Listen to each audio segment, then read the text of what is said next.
Emperor कहता है उसका इरादा क्या है। एक और कंट्री की क्राउन प्रिंसेस वो आखिर सोच क्या रही है। क्या वो चाहती है हम उसे ऑनर्ड गेस्ट की तरह ट्रीट करें। तो वो उसका साथी कहता है नहीं, मुझे नहीं लगता ये केस है। टू बी ऑनेस्ट, मुझे शक है कि उन्होंने इस बारे में सोचा भी होगा। और तब उसे कांग सीना की बात याद आती है जो कहती है मेरी एक रिक्वेस्ट है, प्लीज़ मुझे भी अपने साथ एम्पायर ले चलो। और वो तो बड़ी डेस्परेट लग रही थी। तो एंड्री और मेड वो भी चौंक जाते हैं। वो कहते हैं ये आखिर क्राउन प्रिंसेस क्या कह रही है। तो वो कहती है इस वक्त मेरे पास सिर्फ एक ऑप्शन है कि मैं डायरेक्टली केमन को सीड्यूस करूं, वो भी एम्पायर जाके, है ना। और मैं उसको अपने प्यार में गिरा के रहूंगी जैसे मैंने डेविड को गिराया था। तो एंड्री कहता है क्या, ये आखिर क्या बात कर रही है, और ये हमारे एम्पर को सीड्यूस क्यों करेंगी। तब वो एम्पर को बताते हुए कहता है जैसे आपने प्रिडिक्ट किया था वो ऑलरेडी मेरे बारे में जानती है, लेकिन कुछ चीज़ें हैं जो उस फैक्ट के साथ मैच नहीं हो रही। वो कहती है वो फ्यूचर देख सकती है, लेकिन जो वो बातें कर रही थी वो फ्यूचर देखने के काबिल तो नहीं थी।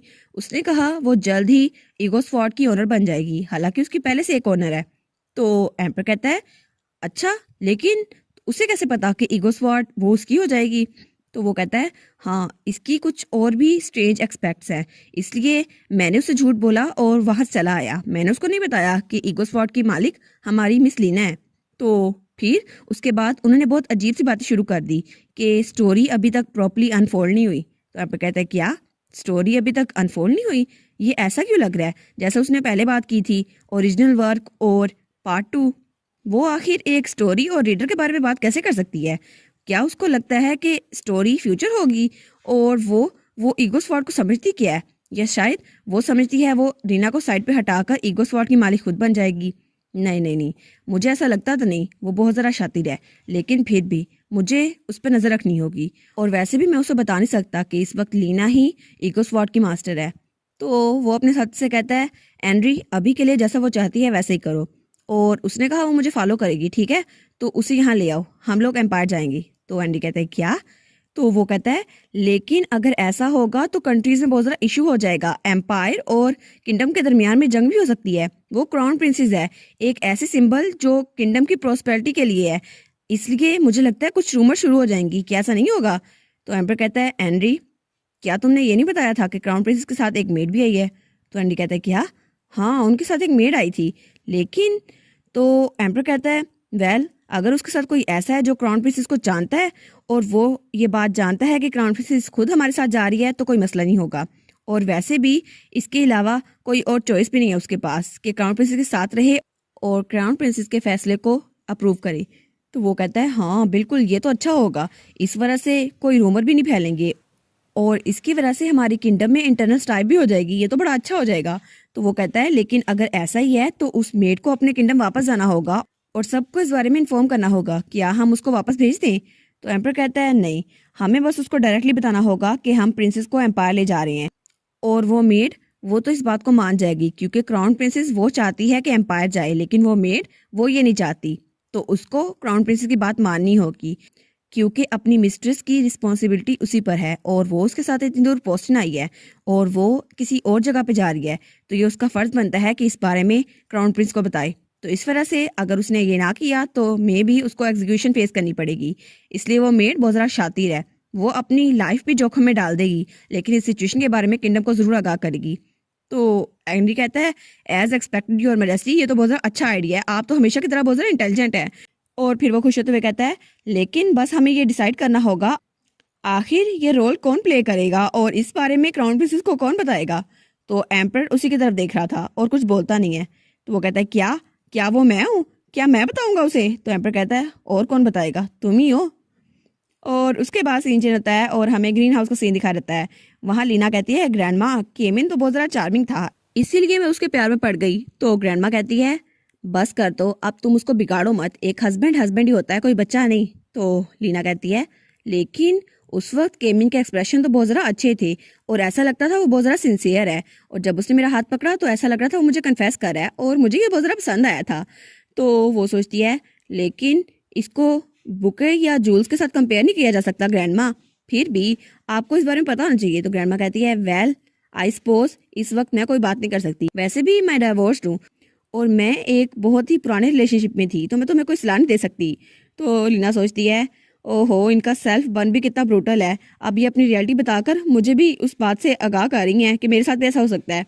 तो वो कहती है, ग्रैंड माँ मुझे इसके बारे में कुछ ज़्यादा नहीं पता, लेकिन आपने जो कहा है वही सच हो सकता है। और ग्रैंड माँ जिसे मैं जानती हूँ वो बहुत ज़रा फेयर और अच्छी इंसान है, इसलिए चाहे लोग जो भी कहें मैं इस बात पे यकीन करूंगी जो आप कहेंगी, और मैं हमेशा आपकी साइड पे रहूंगी। तो ग्रैंड लॉर्ड कहती है, ये नहीं लीना, तुम्हें मुझे डिफेंड करने की जरूरत नहीं है डियर। और फिर वो हंसते हुए कहती है, मेरी फर्स्ट मिस्टेक ये थी कि मैंने उस जैसे शैलो इंसान को रिकॉग्नाइज नहीं किया जो इतनी आसानी से बदल गया। और मेरी दूसरी मिस्टेक ये थी कि मैंने उसके फ्लास को करेक्ट नहीं किया जब मुझे करना चाहिए था। तो लीना कहती है, क्या? तो ग्रैंड लॉर्ड कहती है, आई सपोज एक कपल बनना ऐसे ही होता है जब दो लोगों को एक दूसरे के फ्लास भी नजर नहीं आते और वो भी लवेबल लगते हैं, और शायद इसीलिए हम अपने टाइज कट नहीं कर सकते जब हम एक दूसरे से लड़ते और एक दूसरे पे कर्ज करते हैं। तो लीना सोचती है कि यह सच में एक वाइफ का रोल होता है कि वो एक आदमी के फ्लॉज को ठीक करे। मैं कुछ ज्यादा इमेच्योर थी। तो ग्रैंड लॉर्ड हंसते हुए कहती है, बाय द वे मुझे ये बताओ अगेव कैसा है, क्या वो ठीक है? तो लीना कहती है, हाँ हाँ, ये तो बहुत ज्यादा अच्छे से ग्रो हो रहा है और इस रेट पर तो ग्रीन हाउस की सीलिंग पे भी पहुंच जाएगा ये। तो ग्रैंड लॉर्ड कहती है, अच्छा तो क्या इसका मतलब है हम सीलिंग को उखाड़ दें, क्या ये रूफ को फाड़ के बाहर ही निकल जाएगा? तो लीना कहती है, नहीं नहीं, मैंने तो मजाक किया था, ये सिर्फ कहने की बात थी। तो ग्रैंड लॉर्ड कहती है, वेल इसको बड़े होते देखना मेरी बहुत ज़्यादा सेल्फिश डिजायर है, और वैसे भी ये इकलौती चीज़ थी जो मैं अपने साथ लेकर आई थी। तब लीना सोचती है, ग्रैंडमा लॉर्ड इस अगेव प्लांट को तब लेकर आई थी जब उनका डिवोर्स हुआ था, है ना? लेकिन अब मैं सोचती हूँ कि शायद उनको इस प्लांट को देखकर अपने हस्बैंड की याद आती होगी, और इसी वजह से उनके एक्सप्रेशन इस तरह डार्क हो जाते हैं जब भी ग्रीन हाउस को मेंशन किया जाता है।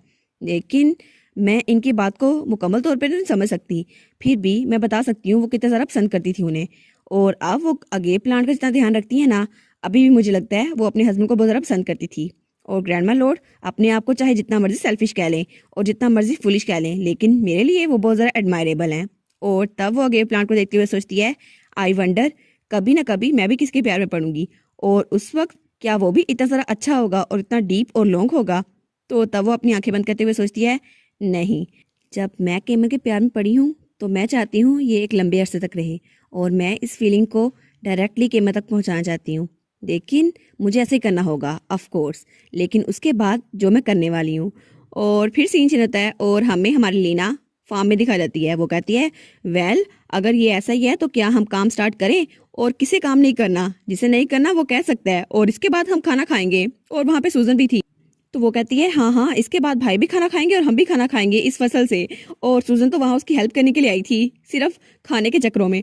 तो लीना उस तलवार को देखते हुए सोचती है, लुइस तो बहुत ज़्यादा चुप है और ये तलवार अब बोल क्यों नहीं रही? तो सूजन वो तो अपना खाना खाने में बिजी थी। तो लीना सोचती है, आई गेस इस स्वॉर्ड की पर्सनैलिटी भी है और ये भी प्यूबर्टी से गुजर रही है। तो तब ईगो स्वॉर्ड उसके पास आती है और कहती है, मास्टर। तो लीना कहती है, क्या हुआ तुम्हें लुइस? तो वो कहती है, लुइस क्या तुम मेरे लिए फिक्रमंद हो रहे थे? तो लुइस कहता है, नहीं नहीं, कुछ है ही नहीं जो फिक्र करने वाला है। तो लीना कहती है, लेकिन कितना अच्छे से रिप्लाई दिया तुमने, और मुझे लगता है तुम प्यूबर्टी से गुजर रहे हो, और वैसे भी तुम्हें फिक्र करने की जरूरत नहीं है, मैं तुम्हारी बात समझती हूँ।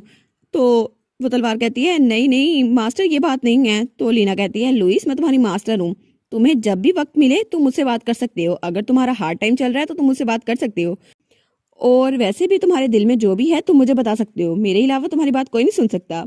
तो लुइस कहता है, मास्टर अगर यहाँ पे कोई और आ जाए जो कहे कि वो मुझे चाहता है, तो क्या मैं आपको छोड़कर उसके पास चला जाऊंगा? ऐसा नहीं हो सकता। तो लीना कहती है, क्या कोई और? क्या लुइस इस बारे में इनसिक्योर हो रहा है क्योंकि कांगसीना भी यहाँ पे आ चुकी है?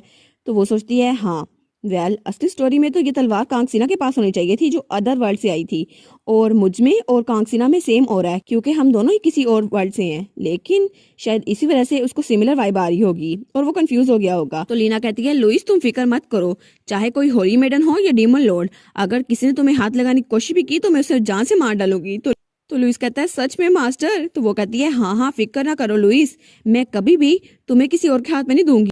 तो लुइस सोचता है, मैंने केमन मार्शल को तो खुद को यूज करने दिया, ओ मास्टर इस तरह तो मैं बिल्कुल बहुत ज्यादा ट्रैश हूँ। तो लीना कहती है, नहीं नहीं, किसने कहा तुम ट्रैश हो, तुम तो सबसे बेस्ट हो लुइस। और वो तलवार को पकड़े हुए बिल्कुल एंजल लग गई थी लुइस को। तो लुइस कहता है, मास्टर। तो लीना सोचती है, हाँ हाँ बिल्कुल, तुम मेरा ऑल पर्पस फार्म इक्विपमेंट जो हो, तुम्हें जिस चीज में चाहूँ उसमें बदल सकती हूँ। तो लुइस चिल्लाते हुए कहता है, लेकिन आप इतनी अच्छे से एक्ट क्यों कर रही हैं? आपको तो हार्टलेस होना चाहिए जैसे आप पहले थी, और आपका ये एटीट्यूड तो मुझे ज़्यादा हर्ट कर रहा है। तो लूना कहती है, क्या अब मैं तुम्हारे लिए थोड़ी फिक्रमंद हो गई थी तो तुम्हें लगता है कि मैं बिल्कुल बदल गई हूँ। तब वो बड़े खतरनाक अंदाज में कहती है, मुझे लगता है तुम कुछ ज्यादा ही कंफर्टेबल हो गए हो। लगता है तुम्हारे लिए हार्ड लेबल तुम्हारा दिमाग क्लियर कर देगा। अगर ऐसा ही किया तो तुम्हारी प्यूबर्टी चाहे जो भी हो मैं इसको ठीक करके रहूंगी। तो वो कहता है, क्या हार्ड लेबर? आप करवाना क्या चाहती हैं मुझसे? तो लीना कहती है, नहीं नहीं, कुछ ज्यादा नहीं। और लीना तो ईगो स्क्वाड को बिल्कुल डेविल लग रही थी। तो वो सोचता है अभी तो ये ट्रांसफॉर्म हो गई है एंजल से डेविल में। तो लीना कहती है, हाँ हाँ, अब तुम भी ट्रांसफर हो जाओ एक पिच फोक में, और आज पूरे फील्ड को तुम ही प्लो करोगे। तो वो कहते हैं, क्या मास्टर, आप मेरे साथ ऐसा नहीं कर सकती। लेकिन थोड़ी देर बाद वो उस चीज में बदल चुका था। तो वो कहता है, कितना ह्यूमिलेटिंग है, मैं ईगो स्वाट हूँ और मुझे क्या करना पड़ रहा है। तो लीना वाटरमेलन की फील्ड को देखते हुए सोचती है, इस सब में सिर्फ ब्लैक ऐश और धुआं ही है, लेकिन मुझे लगता है अगर ये फसल तबाह ना होती तो पूरे साल का गुजारा हो जाता हमारा। लेकिन पता नहीं मेरे डैड को इतनी दूर क्यों जाना पड़ा। चलो ये तो शुक्र है यहाँ पे पेट्रोलियम नहीं है और इसकी वजह से बहुत ज़रा बचत हो गई। और वो सोचती है, इस वर्ल्ड में पेट्रोलियम एग्जिस्ट ही नहीं करता। यहाँ पे नेचुरल ऑयल जैसे वेल ऑयल या ओलिव ऑयल यूज़ किया जाता है और उसकी वजह से फसलों को और सॉइल को इम्पैक्ट नहीं हुआ ज़्यादा, इसलिए चलो ये तो बचत हो गई। तब वो अपना काम खत्म कर लेते हैं। तो वो कहती है, सूजन, लुइस, तुम दोनों ने अच्छा काम किया, तो तुम लोग की हेल्प के लिए थैंक यू सो मच। और इसी वजह से हमने अपना काम जल्दी फिनिश कर लिया। और वो सोचती है, सारा काम जितना हम इंसानों के तौर पे कर सकते हैं वो तो मैंने कर लिया, लेकिन बाकी की एबिलिटी तो इसकी प्योरिफिकेशन एबिलिटी पे डिपेंड करती है कि फील्ड कितनी जल्दी ग्रो होगी। तो सुजन कहती है, इतनी जल्दी काम खत्म हो गया, कुछ और भी है जो मैं कर सकती हूँ? यहाँ काम करना तो कितना ज़रा अच्छा है, इससे तो अच्छा वर्कआउट भी हो जाता है। तो लीना कहती है, क्या तुम्हें और काम करना है? तो वो कहती है, हाँ हाँ सिस्टर इन लॉ, आपके पास कोई और काम है तो मुझे बता दें। तो लीना कहती है, वेल, फील्ड में तो कोई काम नहीं है, लेकिन मेरे घर में कोई एक काम है, क्या तुम वो करना चाहोगी? लेकिन क्या मैं तुमसे एक और फेवर मांग सकती हूँ? वो मेरे घर का काम है, क्या तुम मेरे घर की मरम्मत में मेरी हेल्प करोगी? और इसी के साथ ये वाला पार्ट यहाँ पर ख़त्म। तो आप लोग बताइएगा आपको ये पार्ट कैसा लगा। प्लीज़ लाइक करिएगा, कमेंट करिएगा और शेयर करिएगा। और जो न्यू व्यूवर्स हैं काइंडली वो चैनल को सब्सक्राइब कर दें। और पिछली वीडियोस का लिंक आपकी स्क्रीन पर नज़र आ रहा होगा तो काइंडली उनको भी चेकआउट कर लें। Thank you so much.